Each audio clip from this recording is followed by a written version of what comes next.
Bien, je vous propose de commencer le grand tour de ce midi, où au travers de quelques observations cliniques, le docteur Lorette va nous parler des différents ennuis qu'on peut avoir avec des traitements anticancéreux, en particulier au niveau pulmonaire. Chloé, c'est à toi. Voilà, bonjour à toutes et à tous.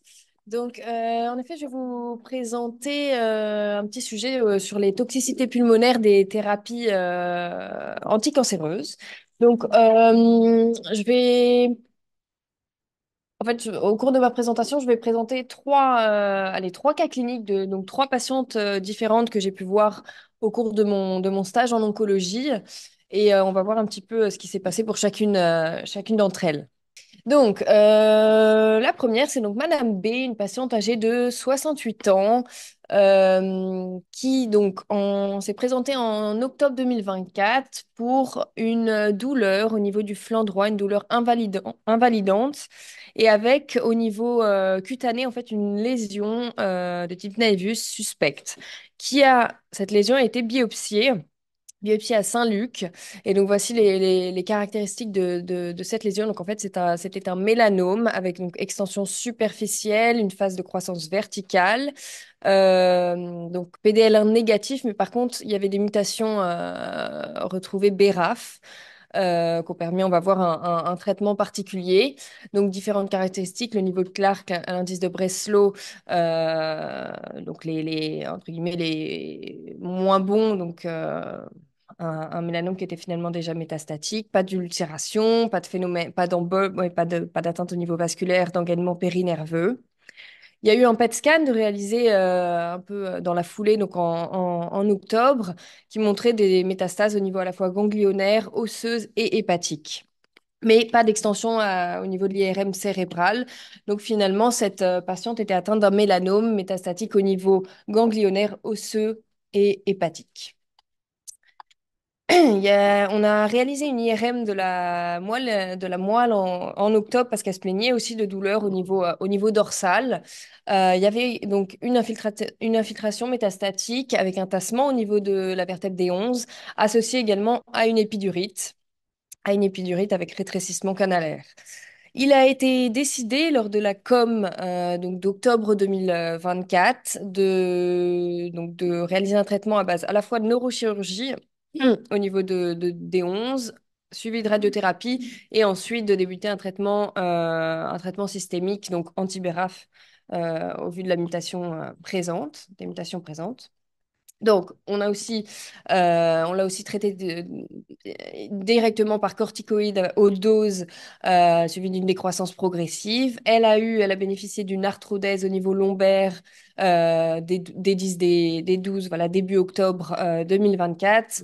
Puis 5 séances de radiothérapie. Et finalement, on a débuté un traitement donc à la fois dabrafenib, un anti-BRAF, et du trametinib, un anti-MEK, le 18 novembre 2024. Donc ça, c'est pour contextualiser voilà, notre premier cas clinique.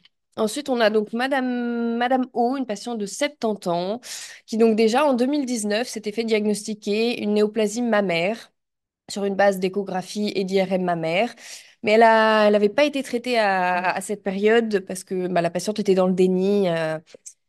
Et elle a refusé tout traitement. Ensuite, donc voilà, au PET scan, à ce moment-là, au PET scan, voilà, il y avait bien une lésion hypermétabolique, donc plutôt d'allure néoplasique au niveau de du cadran supéro-externe du sein gauche.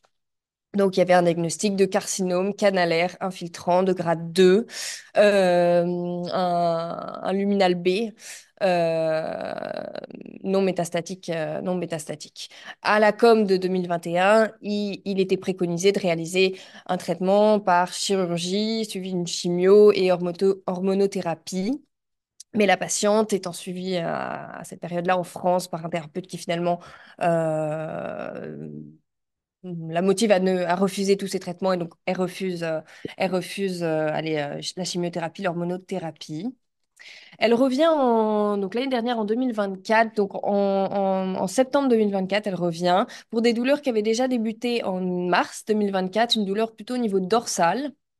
mais qui s'était un petit peu résolue. Donc, elle avait un peu tardé à consulter. Mais voilà, en septembre, ça devenait de plus en plus invalidant.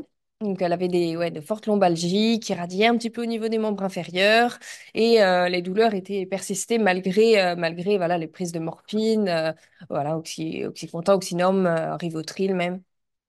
Il a été réalisé une IRM dans ce contexte, une IRM de la colonne qui a révélé une carcinomatose au niveau osseuse, une infiltration épidurale plurifocale. Ouais, principalement au niveau donc, de voilà, L2, oui, L3, L4, enfin de L3 à L5. Au niveau de la clinique, donc bon bah au niveau thoracique, bien sûr, il y avait donc l'induration au niveau de son sein gauche avec un phénomène de rétraction, un érythème diffus, pas chaud, des adénopathies au niveau susclaviculaire. Donc, au niveau de l'examen clinique neurologique, on n'avait pas de déficit sensitivo-moteur, pas de troubles sphinctériens notamment. Ensuite, un PET scan a été réalisé avec mise en évidence à la fois donc, de métastases osseuses et ganglionnaires. Il n'y avait pas d'extension cérébrale à l'IRM cérébral. Et donc finalement, bon, on avait un cancer du sein voilà, métastatique pour lequel il a été décidé lors de la COM de septembre donc 2024 de réaliser donc un traitement par radiothérapie à la fois à visée antalgique et décompressive et ensuite donc un traitement par hormonothérapie suivi, enfin, avec une thérapie ciblée, un anti-CDK4 6. Donc voilà, elle a également été traitée par corticoïdes pour essayer de réduire un petit peu cette inflammation. Elle a bénéficié donc de radiothérapie, voilà, cinq séances à deux niveaux différents. Elle a finalement accepté d'être traitée par hormonothérapie. Donc, le Femara a été débuté en octobre, début octobre 2024. Elle a également été traitée par Xgeva après accord du stomatologue. Et fin octobre 2024, il a été instauré un traitement, donc Librance, un anti-CDK4, CDK4 6. Finalement, donc un troisième cas clinique, cette fois-ci, Madame D, une patiente de 68 ans, qui également en fait avait un diagnostic, avait déjà été diagnostiquée en 2016 d'une néoplasie du sein droit. Elle, pareil, pas traitée, patiente suivie par un naturopathe, pas, voilà, elle refusait un peu les traitements conventionnels. Une biopsie a été réalisée donc en 2021, révélant donc un carcinome canalaire infiltrant de grade 3, peu différencié, mais donc cette fois-ci un AHER2 positif. Au PET scan de donc fin décembre, en décembre 2021, cette masse tumorale droite, avec également un hypermétabolisme au niveau cutané, des métastases ganglionnaires et pulmonaires également bilatéralement. Pas d'extension cérébrale à l'IRM cérébral et donc un cancer mammaire déjà voilà, au stade donc métastatique. Et à la COM donc de décembre 2021, là, il a été décidé de débuter un traitement, donc THP, c'est-à-dire Taxol, associé à de l'Herceptine et du Perjeta. Et donc, en fait, il y a une étude destinée, c'est une étude allez, qui étudie les cancers du sein métastatique euh, avec, par rapport au traitement, donc le traitement, donc je parlerai un peu plus tard, le TDXD. Mais donc là, elle a reçu initialement un traitement par Taxol, Herceptine et Perjeta. Et en fait, à la deuxième cure, donc en février 2022, elle a fait une réaction au Taxol avec désaturation, hypotension. Et donc, il a été décidé de stopper le Taxol et de poursuivre uniquement l'Herceptine et le Perjeta. Au PET scan en fait, de mars 2022, il y avait une progression, il mettait en évidence une progression au niveau pulmonaire, ce qui fait que il a été décidé de modifier le traitement en passant à du TDM1. Puis, la patiente a souhaité une pause dans son traitement vers voilà, août, septembre 2022, donc il y a eu une pause. Et au PET scan de novembre 2022, il y avait une progression toujours au niveau pulmonaire sous TDM1 du coup. Et là, il a été décidé de passer à l'NR2 qui est le TDXD. Donc ça, c'est des thérapies ciblées à base, donc tous les deux de trastuzumab et la molécule anticancéreuse est différente. Et finalement, donc en mars 2023, là par contre, on a eu une réponse métabolique complète, donc sous TDXD, avec donc décision de réaliser une tumorectomie à visée voilà, de propreté. Mais elle refusait par contre la radiothérapie adjuvante. Donc l'NR2 a été poursuivi. Et voilà. Par contre, elle revient donc l'année dernière, début janvier, enfin en janvier, avec, on avait une évolution un peu péjorative au niveau pulmonaire. Donc, décision à la com de réaliser, enfin qu'elle bénéficie en fait de radiothérapie. Elle a bénéficié de radiothérapie stéréotaxique au niveau des nodules pulmonaires, donc en 2020, début 2024. Et au PET scan, donc de juin cette fois-ci, il y avait une évolution un peu hétérogène au niveau métabolique avec à la fois disparition de certains nodules, réduction de certains, mais également apparition d'autres nodules pulmonaires. Et c'est donc il a été décidé de reprendre le TDXD donc fin juin 2024. Voilà pour le contexte. Et alors ensuite, bah, ces trois patientes sont revenues. Donc pour Madame B, pardon, elle est revenue donc 2 semaines après l'initiation de son traitement par anti-BRAF, anti-MEG, donc tramétinide dabrafénib.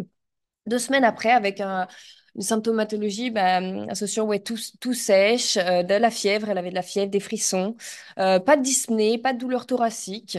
Au niveau de l'examen clinique, finalement, son auscultation au niveau pulmonaire était banale, auscultation claire, pas de crépitant. Voilà.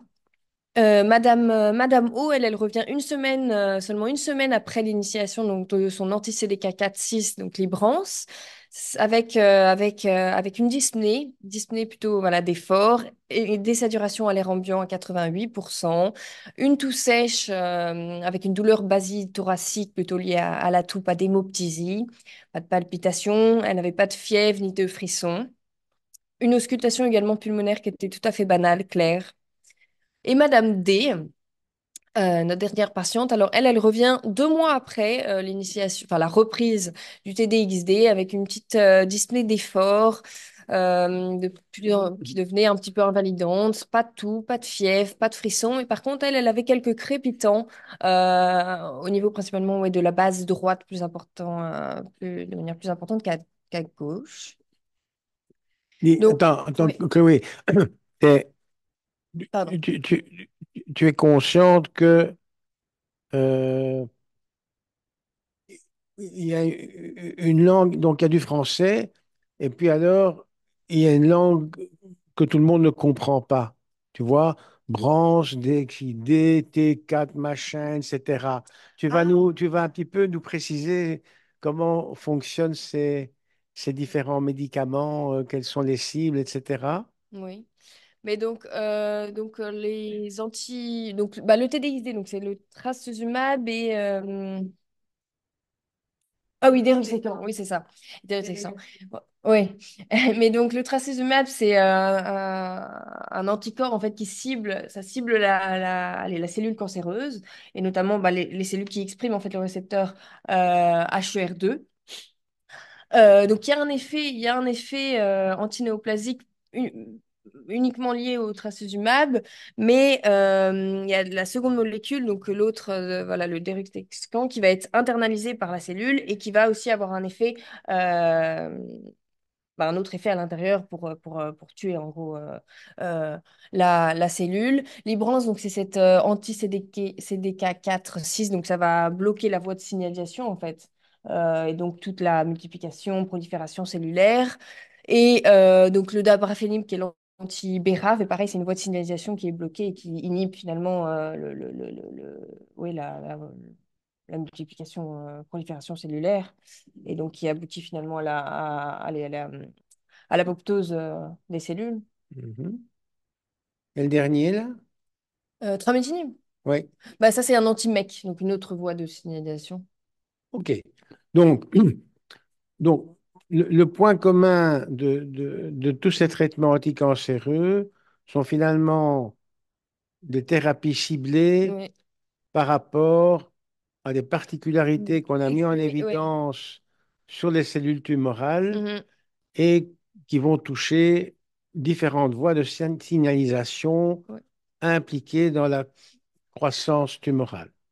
Oui, c'est ça. Donc, on est dans un type de traitement très différent des Oui, tout à chimiothérapies fait. qui Là, c'est vraiment sont tout des... à fait non spécifiques. Ici, on est chaque fois dans du spécifique, Mhm. mais avec comment dirais-je, des cibles chaque fois un petit peu particulières. C'est ça, en fonction des OK. caractéristiques spécifiques des tumeurs.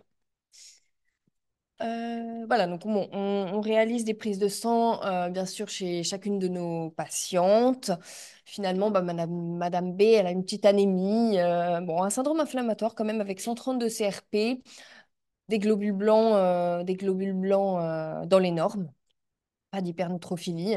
Madame O, pareil, une petite anémie, des neutrophiles dans les normes. On a fait également donc un syndrome inflammatoire également, mais donc voilà, pas d'hyperneutrophilie. Les sérologies, chlamydia, mycoplasme étaient négatifs. Donc voilà. Et pour Madame D, une petite anémie également, pas vraiment, allez, pas de neutropénie. On avait dosé son CDK, son CA 15,3 qu'on avait en fait suivi, voilà, pour le suivi de sa tumeur. Qui était plus ou moins négatif, hein, sachant qu'elle d'environ 200 de CA 15,3, donc plutôt favorable. On a, Reviens un petit peu pardon. sur la deuxième. Voilà. Alors, et sur la, donc ici, on a un syndrome inflammatoire important, Elle avait une des petite dégumères. tendance, oui, enfin, on va pas dire leucopénique. Je remarque qu'elle a des éosinos qui sont au plancher. Et cliniquement, cette dame venait avec quoi comme tableau? Elle était dyspnéique, tout, pas de fièvre, pas de frisson, dyspnée d'effort, voilà. Elle est fort importante, elle désature, Désaturation. de la toux, une auscultation pulmonaire claire, Mhm. et une semaine après le début du traitement. Ouais, Donc, elle désature une semaine après le début du traitement. Elle a quand même une CRP ouais. importante, des éosinos planchers. Et donc, on pourrait se dire qu'elle peut faire très bien un problème infectieux Mhm. également, Jean. Hein? En première intention, oui. Oui. Oui. Pardon? Mais oui, elles ont. Ah, Ouais, elle ouais. avait eu des corticaux Les pour les deux premiers éosinos. ont. On peut. OK. les- Donc, OK. Madame- Enfin, elle a eu des corticaux et donc éventuellement un problème infectieux, mais on ne peut pas utiliser l'éosinophilie au plancher comme argument pour un élément infectieux. Il y a juste la CRP qui est quand même importante. Et Madame B aussi hein, avait eu des corticos. Donc, pour ces deux-là, pour ces deux patientes, on pouvait, enfin, en soi même, oui, pour ces deux patientes, on pouvait penser à un phénomène justement infectieux, parce qu'il a été une part de notre diagnostic différentiel. Hein. Donc ensuite, voilà, on a quand même réalisé des scanners chez chacune des patientes. Donc Madame B, qui avait... Bah, donc au scanner, il y avait des plages en fait de verre dépoli de manière bilatérale, voilà, au niveau des deux émichants, une bronchopathie diffuse, une petite réaction pleurale basale gauche. Ils ont exclu l'embolie pulmonaire. Ensuite, ça c'est le scanner de Madame O, qui donc est traité par elle, Ibrance. Pareil, des infiltrats bilatéraux en verre dépoli. Ils ont exclu également l'embolie pulmonaire. Pour Madame D, donc patiente qui est sous euh, un TDXD, à la reprise du TDXD. Donc là, c'était une image de PET scanner. Donc, il voyait plutôt des infiltrats donc pulmonaires hypermétaboliques, plutôt voilà, inférieurs. Bronchogramme aérique, je ne sais pas si je l'ai montré. Non, je n'ai pas dû mettre de flèche. Des infiltrats pleuraux, sous-pleuraux, hypermétaboliques. Et donc, il fallait aussi exclure notamment bah, la nature infectieuse, VS toxique, justement, du TDXD, qui est un traitement reconnu pour être toxique. Ensuite, un petit point sur bah, les pneumopathies interstitielles, parce que donc, finalement, ces trois images de scanner sont compatibles avec bah, oui, une pneumopathie interstitielle. Donc, il faut savoir que quand même les plus fréquentes, on note notamment la sarcoïdose, La sarcoïdose, la pneumopathie d'hypersensibilité est également assez fréquente. Et on a les pneumopathies interstitielles idiopathiques, et notamment la plus fréquente qui est la fibrose pulmonaire idiopathique. On a aussi tout un tas de pneumopathies interstitielles plutôt auto-immunes, liées notamment aux connectivites, à la polyarthrite rhumatoïde. Et puis après, on a un autre groupe, justement, les autres pneumopathies interstitielles, dont celles qui vont être associées au traitement, et notamment au traitement anticancéreux.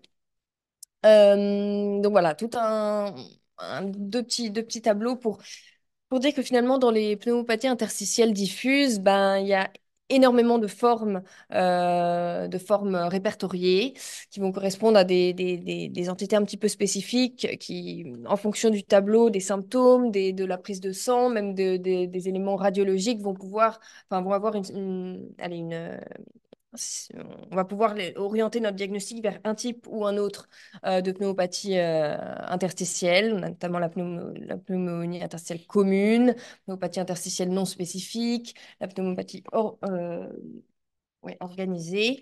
Et on voit que les pneumopathies liées, donc secondaires toxiques, liées aux médicaments, finalement, on a aussi peuvent correspondre à différentes entités au niveau radiologique, histopathologique, comme la pneumopathie interstitielle commune ou non spécifique ou encore organisée. Alors, comment maintenant faire quelle est la démarche diagnostique d'une pneumopathie interstitielle? Donc, il est important de faire un bilan assez exhaustif. Donc, déjà commencer par une bonne anamnèse qui passe à la fois par la profession du patient. Est-ce qu'il fume ou non? Est-ce qu'il a des animaux à la maison? Est-ce qu'il est en contact avec des animaux? Les traitements qu'il prend ou les traitements qui ont été pris, les antécédents personnels, familiaux également. L'épidémiologie elle est importante, enfin, dans le sens où, voilà, qu'elle est, en se basant sur la prévalence en fait, des pneumopathies interstitielles les plus fréquentes, les moins fréquentes. Hum. La prise de sang est importante, avec notamment faire un bilan auto-immun, les tests microbiens, les tests sérologiques, les EFR, les épreuves fonctionnelles respiratoires, très importantes également pour le diagnostic. Et l'imagerie, notamment le scanner thoracique. Et si nécessaire, et notamment pour exclure en fait, des diagnostics, notamment infectieux ou autres, le lavage broncho-alvéolaire et vraiment, de manière plus poussée, éventuellement une histologie, une biopsie. Voilà, pour donc mettre en évidence finalement les différentes causes possibles. Donc, ouais, une cause médicamenteuse, une maladie auto-immune, une cause environnementale, la génétique et la cause idiopathique quand on ne sait pas. Tout ça pour finalement dans le but d'établir le diagnostic le plus probable, de guider les choix thérapeutiques et de définir également le pronostic lié à la pathologie. Au niveau de la clinique, c'est des patients qui viennent avec donc une dyspnée, plutôt d'installation progressive, une toux qui est sèche. Ils peuvent présenter de la fièvre, des frissons. On peut avoir une douleur thoracique, de la fatigue. Et au niveau des signes cliniques, donc on peut avoir un hypocratisme digital dans les formes chroniques. Et alors, au niveau de l'auscultation pulmonaire, des râles crépitants, fins, type velcro, inspiratoire, prédominant au niveau des bases. Alors, au niveau radiologique, donc on peut avoir affaire justement à un syndrome interstitiel. À la radio est de manière plus spécifique, on le verra mieux au scanner thoracique, donc on peut retrouver des opacités réticulaires, on peut retrouver du rayon de miel, des opacités en verre dépoli, des condensations, des micronodules, des bronchectasies de traction, l'atténuation en mosaïque. Donc, en fonction en fait de ce qu'on retrouve à la radio, ça va aussi donc nous guider sur le diagnostic, le type de pneumopathie interstitielle. Donc là, principalement, voilà, on voit bien des opacités en verre dépoli chez Madame O et chez Madame B en haut et Madame Madame O, je crois, oui. Ouais, donc c'est Madame O. Et on verra plutôt ah ouais, une petite bronchectasie de traction chez Madame B. Et alors plutôt des condensations, oui, chez Madame D. Alors finalement, après tout ça, bah, il a été décidé donc, de se mettre en pause les traitements anticancéreux chez les trois patientes en émettant l'hypothèse que ça puisse être lié aux médicaments. On a réalisé également d'autres examens, notamment un ému, des hémocultures, des expectorations et un LBA. Un LBA a été réalisé chez chacune des trois patientes. En réalité, Madame D, elle a eu juste le LBA. C'était un peu compliqué pour la suivre. Voilà. Et donc, on a débuté un traitement empirique, à savoir pour Madame B, elle a déjà été couverte par antibiothérapie, d'abord de l'augmentin, puis qui a été shifté à du tazocin parce que le syndrome inflammatoire et la fièvre persistaient. Donc, 7 jours au total d'antibiothérapie avec des corticoïdes à 60 mg avec une décroissance progressive. Et on l'a également couverte, en même temps que les corticoïdes ont été initiés, on l'a couverte par Bactrim, donc contre le pneumocystis.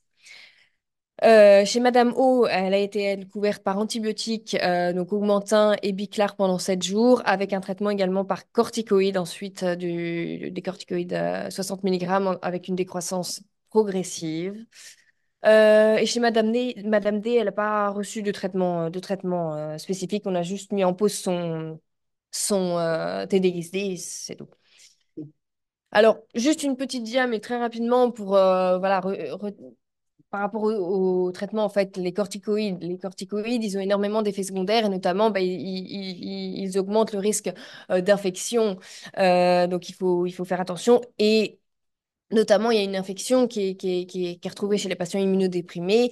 C'est la pneumocystose et qu'on traite et également qu'on prévient par le Bactrim, justement.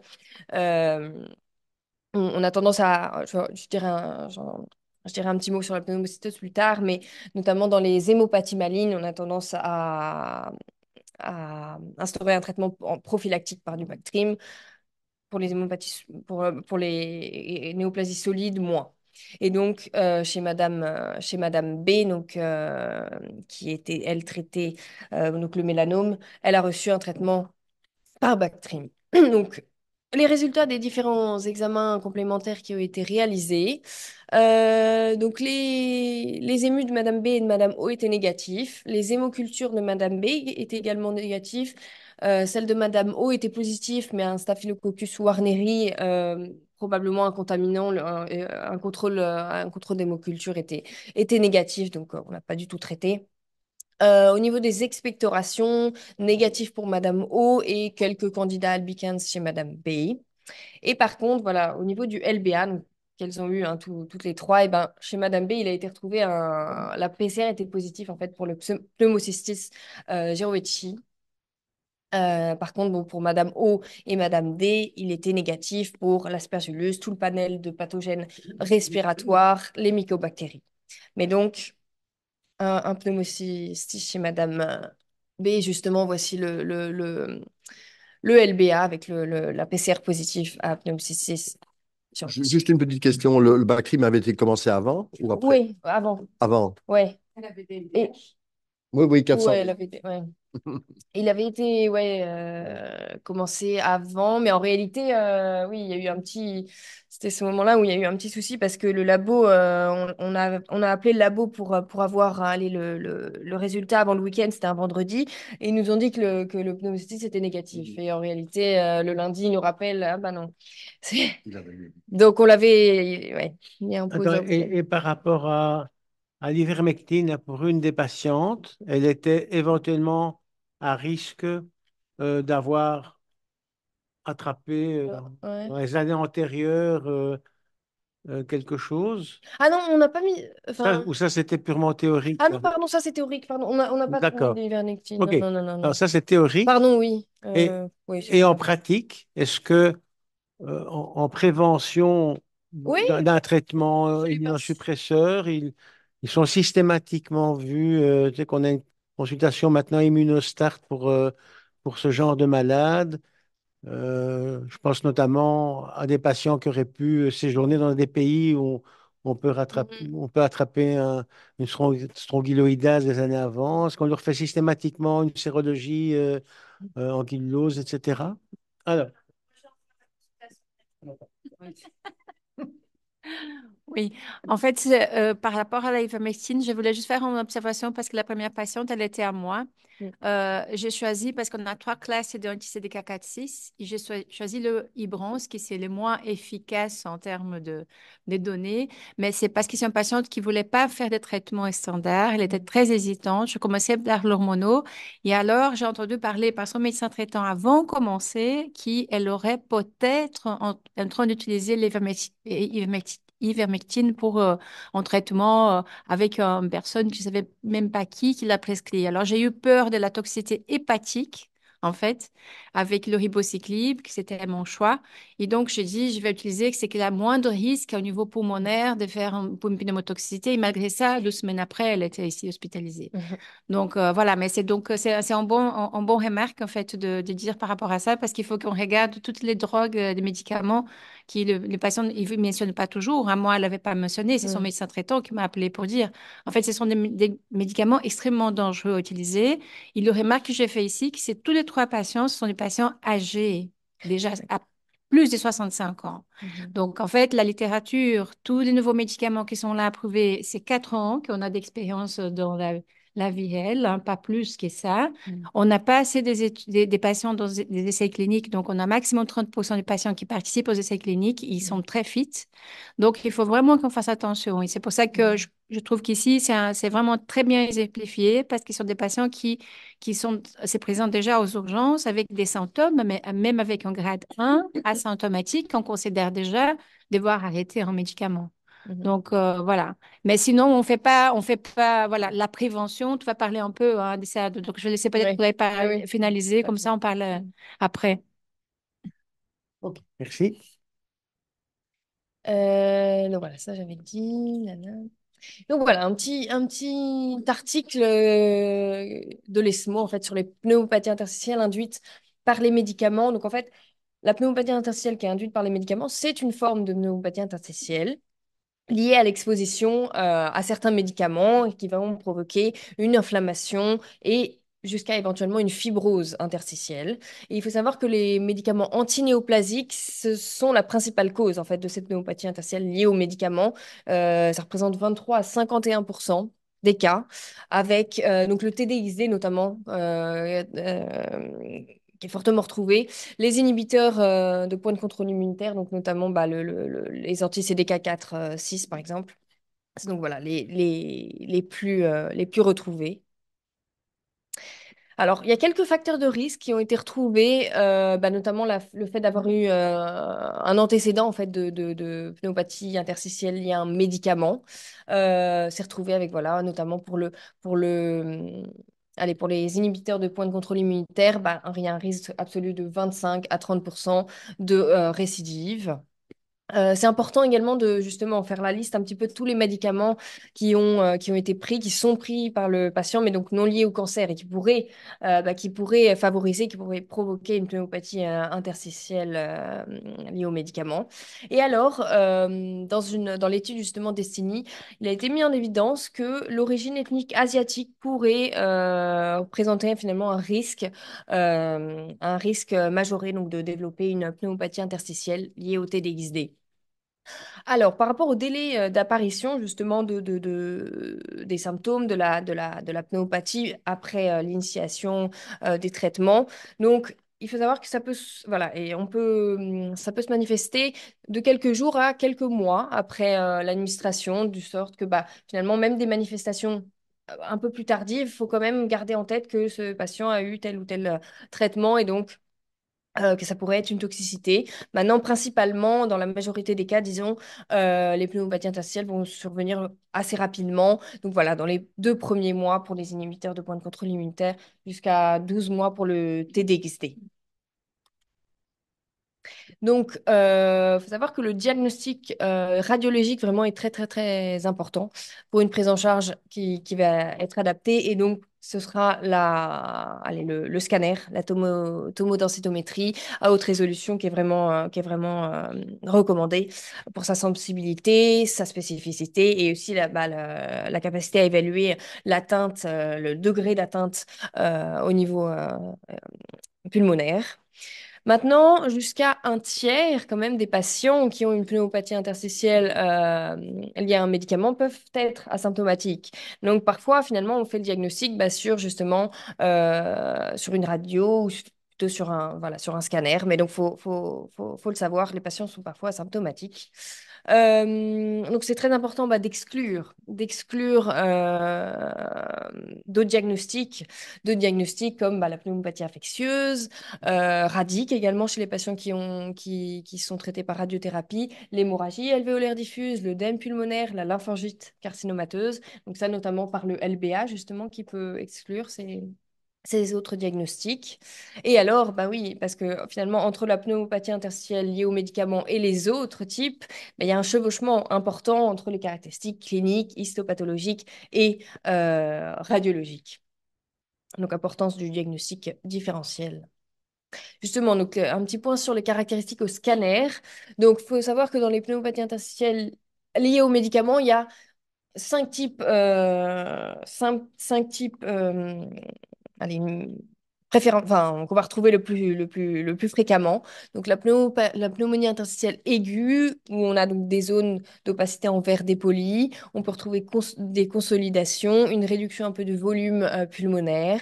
On a un autre type qui est la pneumonie organisée, où on a toujours ces zones de verre dépoli, consolidation également plutôt au niveau périphérique. On peut retrouver donc la pneumonie interstitielle non spécifique, où on retrouve aussi ce verre dépoli, des opacités un peu plus réticulaires au niveau des bases et périphériques.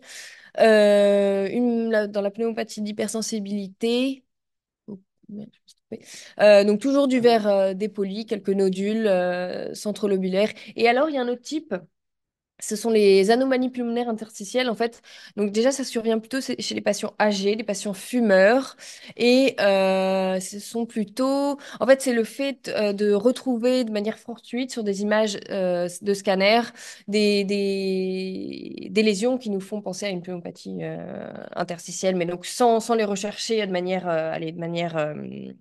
intentionnelle, enfin, voilà, sans intention de trouver quelque chose. Et donc, dans ce cas, on retrouve des anomalies sur au moins 5% de la zone pulmonaire et principalement toujours du verre dépoli ou des opacités réticulaires, des bronchectasies de traction, etc.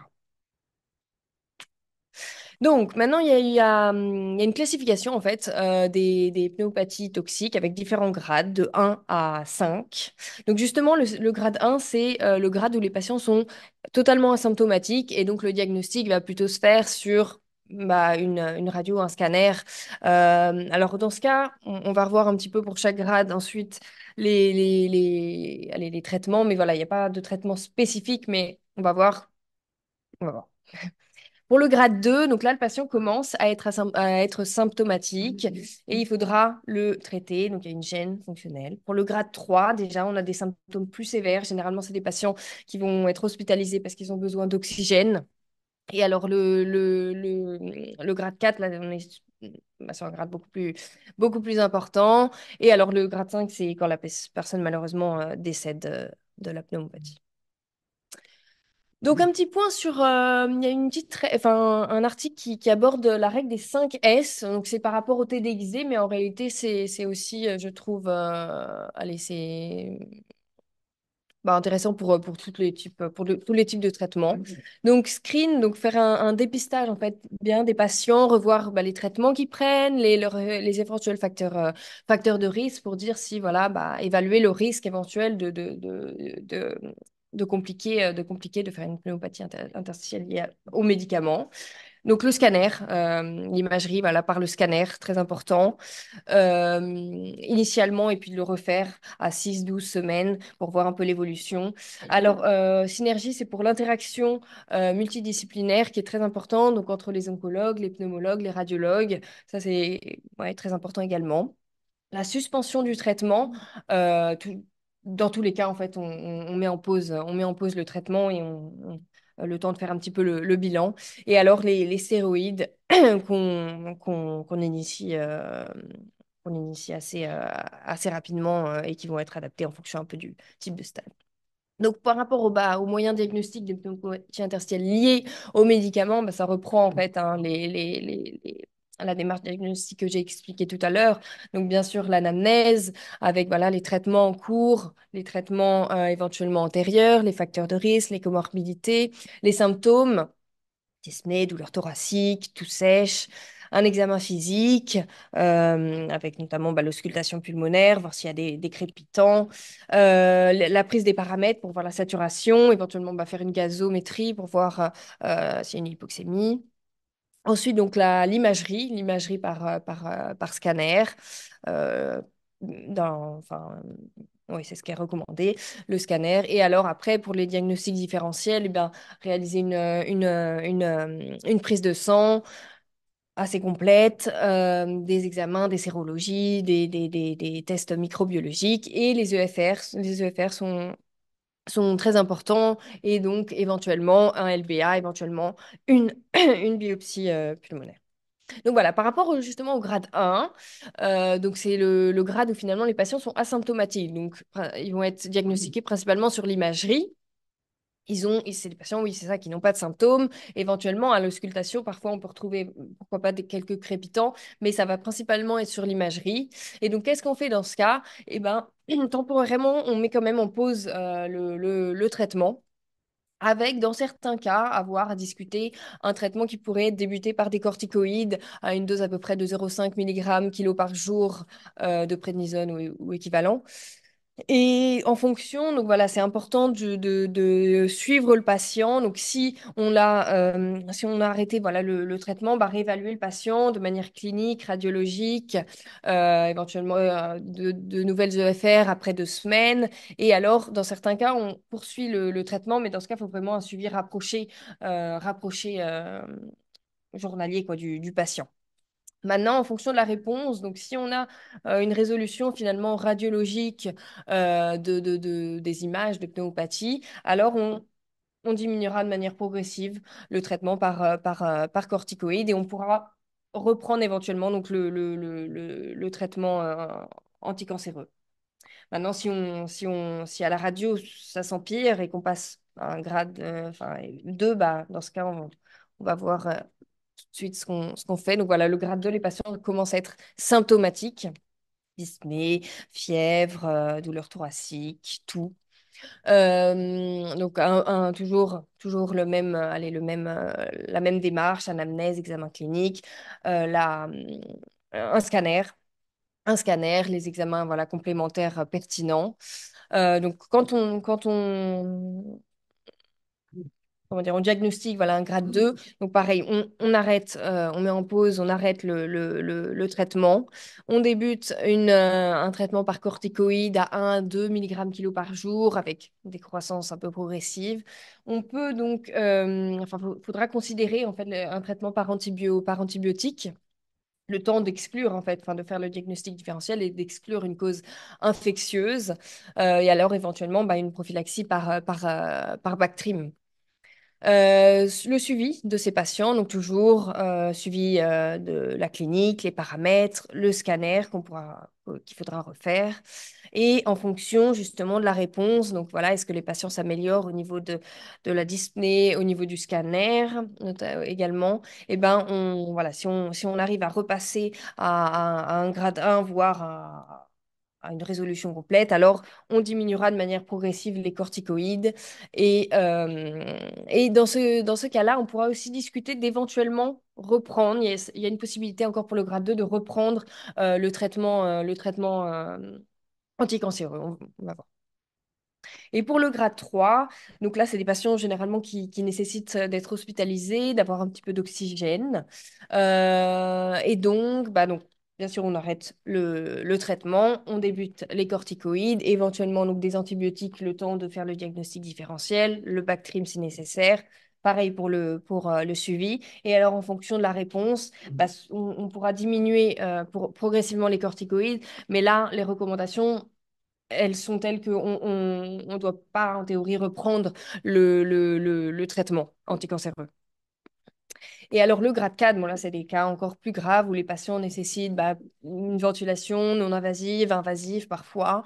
Donc, on stoppe bien sûr le traitement. On débute des corticoïdes, antibio, Bactrim en fonction. Corticoïdes à haute dose, hein, on peut aller jusqu'à quand même 1 gramme kilo.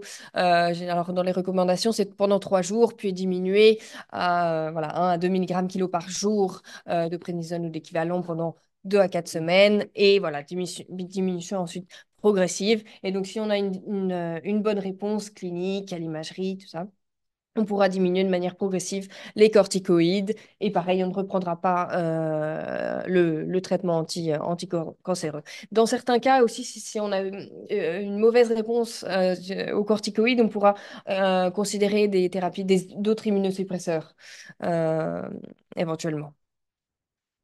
Alors, un petit point sur la prévention, comment essayer oui, de diminuer la prévalence de ces pneumopathies interstitielles liées aux médicaments. Donc, un point important, c'est que c'est important, oui, d'évaluer de manière approfondie les facteurs de risque individuels, l'évaluation de base de la fonction respiratoire, la prise des paramètres initiales, l'examen physique, une imagerie thoracique. Et c'est également important de se baser sur des algorithmes diagnostiques et thérapeutiques, comme ceux, par exemple, présentés précédemment. C'est important également d'avoir différents médecins, voilà, d'être en concertation en fait multidisciplinaire de manière à pouvoir orienter les patients assez rapidement. Et c'est également très très important d'informer en fait les patients sur les effets secondaires potentiels et notamment les symptômes et en fonction de tel ou tel symptôme, leur dire qu'il faut se présenter soit aux urgences, soit aller voilà, au moins chez le médecin traitant, mais qu'il soit au courant. Donc, tout ça pour identifier de manière précoce la pneumopathie et pouvoir traiter les patients de manière précoce et donc efficace, avoir un traitement efficace. Alors, si on revient un peu à nos cas cliniques, finalement, Madame B, on lui a diagnostiqué une infection à Pneumocystis jirovecii. Donc, elle a été traitée par haute dose de Bactrim, c'est-à-dire 3 fois 3 comprimés par jour pendant 3 semaines au total.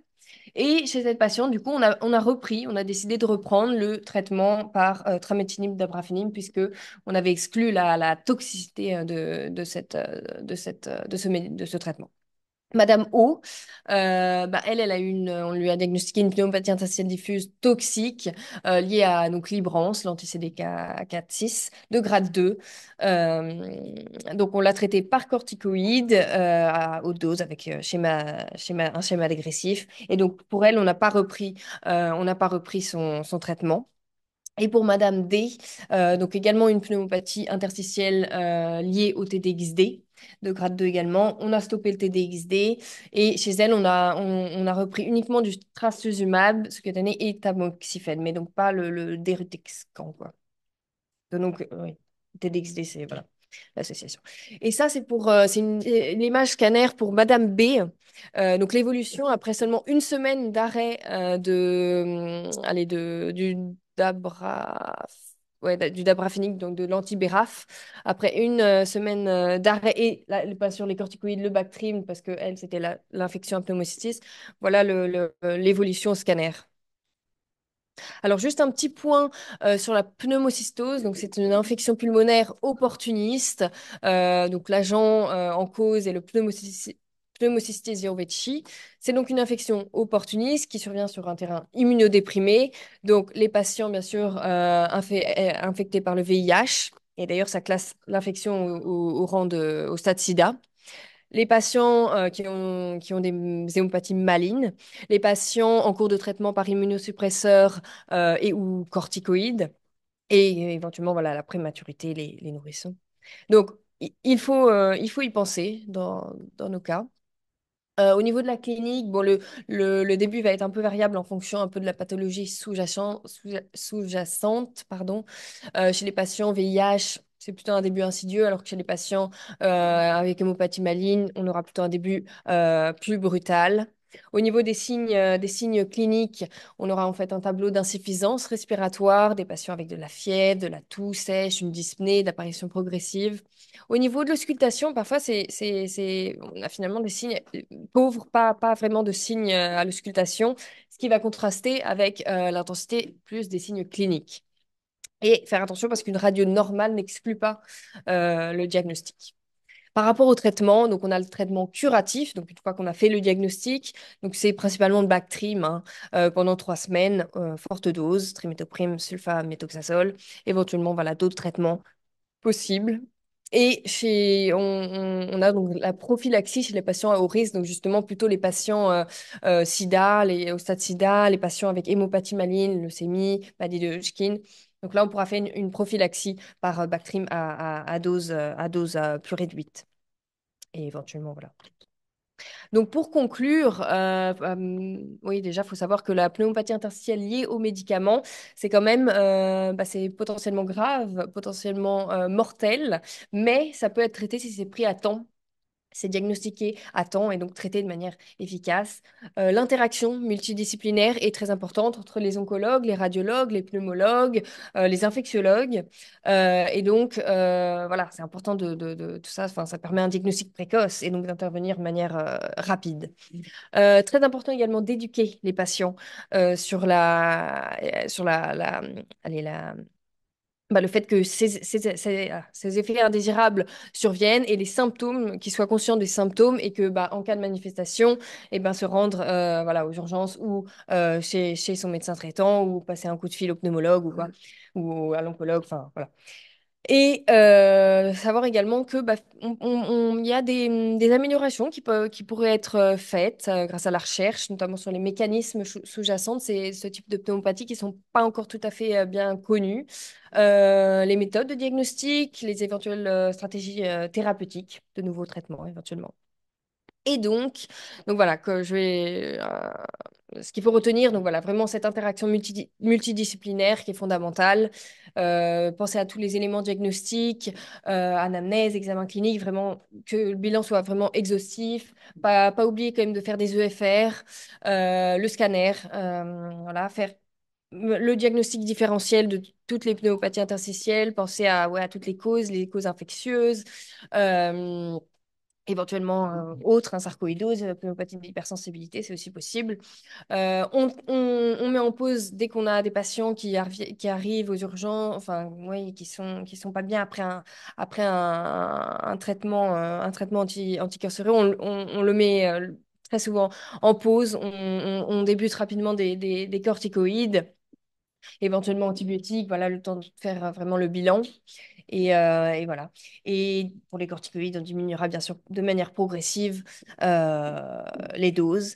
Et savoir que quand même, quand on est à un grade 3 ou 4, c'est des patients qui vont nécessiter une hospitalisation et souvent de l'oxygène, voire ventilation non invasive, vs invasive. Merci beaucoup de votre attention. Merci beaucoup, Chloé. Alors, oui, commentaire. Vas-y, tu commences. Ouais. Bon, félicitations Chloé, c'était vraiment un thème super, super important en fait pour les oncologues, mais pour les autres médecins qui prescrivent pas le médicament oncologique, mais qui vont voir ces patients en salle d'urgence, en consultation de pneumologie, en consultation de médecine interne, en consultation de cardiologie pour des symptômes. Donc, ce sont des patients qui doivent vraiment être éduqués, préparés pour les facteurs de risque. Donc, la vaccination, comme déjà mentionné le professeur Kogan, c'est extrêmement important. Donc, moi, je vaccine tous mes patients qui, avant n'importe quel traitement de ce genre-là. Et en fait, le tabagisme aussi, c'est une chose importante. On n'a pas vraiment mentionné pour les cas cliniques. Je ne sais pas tous les 3 patientes, mais la mienne, elle n'était pas, elle était pas dans le tabagisme, mais c'est un facteur de risque, l'âge, le sexe masculin. Donc, c'est ça qu'on sait. Mais sinon, si vous voyez un patient qui a moins de symptômes, qui dit que, ah oui, j'ai difficulté de respirer, j'ai la sensation d'oppression, il y a un petit peu de tout, il faut faire un scanner. Parce qu'il peut avoir une pneumopathie s'il utilise ces médicaments. Et la première chose à faire, c'est arrêter le médicament, même si on est en grade 1. Donc, consultez l'oncologue, vous allez voir l'oncologue peut-être en ligne, mais c'est la première chose à faire parce que le corticoïde, c'est un médicament extrêmement important, mais on ne sait pas vraiment si le corticoïde est en action. Mm. Le mécanisme d'action de la pneumopathie n'est pas bien connu. Mhm. On sait pour le TDXD un peu plus. Donc, ce sont les macrophages, en fait, qui incorporent ces médicaments. Et on pense que le macrophage se détruit. C'est là que s'est produit l'inflammation, la nécrose, l'apoptose. Et à cause de ça, on a la fibrose. Mais peut-être il y a d'autres choses qui sont liées. Donc, pour les médicaments du cancer du sein et l'inhibiteur BRAF, c'est rare, ça reste 1 à 3%. Mais pour le TDXD, qui sont médicaments qui commencent à être de plus en plus utilisés, et pas que pour le cancer du sein, hein, on utilise pour tous les myopathies, c'est 10 à 15% pour le sein, je ne sais pas, pour toutes les néoplasies. Donc, vous allez voir ces patients plus régulièrement. Ils sont traitements extrêmement efficaces, mais qui ont ces risques. Donc, il faut vraiment être très, très consciente de savoir, connaître un petit peu ces thèmes. Voilà. Moi, je voulais rappeler l'importance, mais tu l'as bien dit, de la fonction respiratoire, Mhm. surtout pour les patients asymptomatiques quand ils ont des images au scanner, parce que ça permet vraiment de les suivre. En termes, évidemment, on regarde la diffusion. Attention, parce que les patients onco sont souvent des patients anémiques, donc calculez par rapport à l'anémie pour avoir votre diffusion corrigée. Petit calculateur sur UpToDate qui est pas mal. Voilà, moi je voulais dire ça. Et alors par rapport aux médicaments pneumotoxiques, nous un site qu'on utilise beaucoup et qui marche bien, c'est Pneumotox, Ouais. parce que ça permet justement de faire le tri aussi. Et voilà, c'est les deux remarques que je voulais faire. Ok. Mais c'est une question naïve, mais ce sont des médicaments qui se prennent en comprimé? Certains, oui. Parce que sinon, je suis en consultation, je ne vais pas l'arrêter moi-même, le traitement. Il ira à l'hôpital de jour, il dira qu'il est dyspnéique, c'est vous qui l'arrêterez. Parler aux patientes, ou contacter, voilà, il faut arrêter parce que parfois on dit, OK, on commence corticoïde, mais on ne pense pas que le principal, c'est vraiment arrêter le médicament. Et donc, plus souvent possible, oui. faire le lavage, quoi, parce que Oh, ça, oui, oui, ça, le lavage aussi. Mais en fait, l'éducation, en fait, le principe ici, je parle ici parce que, bon, vous n'êtes pas tous oncologues, donc à savoir quoi faire. En fait, on ne s'est pas paniquer parce qu'ils sont des noms et ça peut compliquer de plus en plus. C'est que s'il est un médicament potentiellement pneumotoxique, alors il faut arrêter le médicament. C'est la première chose à faire. Contacter, si on est en service d'urgence, on contacte le médecin qui est de garde. Mais il faut avoir ça dans l'esprit parce que moi, j'ai déjà eu un cas ici d'un patient qui n'avait pas du tout arrêté et il est hospitalisé. Donc voilà, ce sont des choses un peu, voilà, un peu simples, mais elles sont comme ça. Et l'autre chose qui ça peut aussi impacter vos soins, c'est le délai de la diminution de corticoïdes. Si ce sont des pneumopathies grade 3, on ne fait pas une arrêt de corticoïdes avant 6 8 semaines. Donc on fait des doses dégressives, mais on va souvent vers 6 8 semaines. Par contre, si en grade 2, on peut dire 4 semaines, c'est bon, même si on ne sait pas exactement l'impact. Et la reprise de traitement, bon, ça c'est une décision de l'oncologue, donc, mais en fait, on s'attend d'avoir une résolution complète, parce qu'ici, n'a pas une résolution complète, c'est très peu de cas, c'est plutôt le TDXD qu'on considère reprendre avec un niveau de dose diminué, parce que les autres médicaments, on n'a pas beaucoup d'options de dosage. On a aussi, mais on a un peu plus peur, parce que c'est comme des effets secondaires rares, et la FDA a mis en signe d'alerte en disant qu'il faut faire très attention aux inhibiteurs CDK4/6, donc les inhibiteurs des cyclines, il y a de risques de toxicité pulmonaire. Donc, il faut être attentif.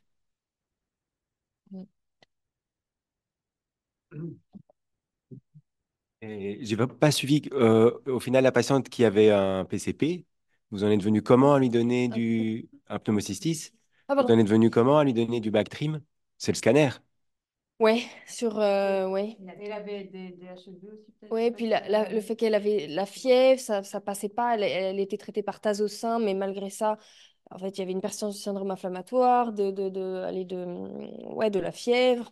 Et Et donc, donc, en discutant avec ouais, docteur Gérin, on a débuté un traitement. On a fait, initialement, on a débuté en même temps cortico et Bactrim haute dose en mode traitement. Pour... Mais voilà, et après, le temps d'avoir. et donc, vu le pattern Ouais. interstitiel des Et le diseases, fait qu'elle avait vous eu un êtes, traitement quand même par corticoïde, vous êtes souvent amené à prescrire du Bactrim alors. Enfin, le diagnostic, elle est PCP, il doit être fréquent à faire. bah, en soi, bah, on en a déjà Non. mis. C'est pas la seule passion. Et elle avait pas eu, elle a eu le Bactrim tout de suite, ou Non, pas tout de suite, tout de parce suite. qu'elle n'avait pas de traitement Je pense après cinq atypique au jours, je départ. crois, à peu près 5 jours après être arrivée. Ouais, c'est ça. Enfin, elle s'améliorait pas, elle se dégradait pas forcément, mais elle était toujours oxygénodépendante. Rien, le taso faisait rien et on avait, ouais, le scanner était pas mieux. Donc, voilà, j'avais appelé docteur Gérin à la Attends, rescousse. elle avait au départ, elle avait déjà reçu des corticos au départ, j'ai pas Oui, bien. initialement pour ses métastases osseuses, Ah oui, c'est ça. Oui, oui, dans le cas de son épidurite. OK. elle était plus Bon, agressive. maintenant, alors, c'est vrai que bon, Oui, maintenant, oui, oui, on a la fait le diagnostic après. probabilité Ouais. d'avoir un pneumocystis, rien que sur une corticothérapie, surtout dans un délai court, c'est quand même pas fréquent, hein. Donc, enfin, il faut y penser. Mais enfin, la probabilité a priori était quand même pas tellement importante. En tout cas, ne justifiait pas de mettre d'entrée de jeu un traitement Mm. préventif avec du Bactrim comme on le ferait avec d'autres immunosuppressions. Tu peux dire un commentaire, Jean? Non, juste le petit commentaire, effectivement, dans ce cas-ci, c'est parce qu'elle se dégradait sous azo, CRP, et continue à être Mm. hautement fébrile. Ce tableau radiologique-là, ça ne fait pas penser à un mycoplasme ou à un chlamydia, évidemment. Mhm. Donc, si c'était un truc infectieux pour lequel un traitement spécifique existait, ça devait être le pneumocystis. Et donc, on s'est dit, lâchons-le, lançons-le, on aura le LBA. Un autre petit commentaire, un LBA, c'est très important, mais il ne faut pas les répéter à outrance. Vous savez que j'ai appris ça tout récemment, on facture quand même 135 euros le LBA aux patients. Non, non, mais non, mais j'ai dit ça, j'ai dit ça d'une manière générale parce que je l'ai appris. Je Mhm. Et c'est pas moins cher qu'on fait qu'un poumon, non. Euh, Allez, la recherche de le panel respiratoire qu'on demande. Donc, c'est ça, c'est plus ça que l'acte technique, quoi. Et le faire avant qu'il soit trop tard. c'est mieux. Mais Avant que le patient ne se dégrade et qu'on doit faire ça au soin intensif ou intubé. Et donc, à un moment, les patients sont plus, ils ne savent plus, enfin, on peut plus le faire parce qu'ils sont trop loin d'un point de vue, enfin, dans l'insuffisance respiratoire, en fait. et point de vue du traitement, parce que, bon, en tout cas, dans au moins deux des cas, c'est quand même, la réponse inflammatoire était vraiment très importante. Puis, tu as dit, bon, on ne sait pas exactement comment tout ça fonctionne du point de vue toxicité. Euh, Est-ce qu'on essaie des alternatives à la corticothérapie? Je me dis, bon, un anti-L6, par exemple, qui pourrait permettre d'éviter la cortisone chez ces patients? Non. OK. Mm. Ça pourrait être. Mm. Il y a Ouais. des effets secondaires, des immunosuppresseurs aussi qu'on ne souhaite pas pour ces patients. C'est vrai. Mais enfin, moins que la cortisone. OK. Bien. Il n'y a pas d'autres questions, commentaires? OK. Merci, Chloé. Merci aux intervenants. Et à la semaine prochaine.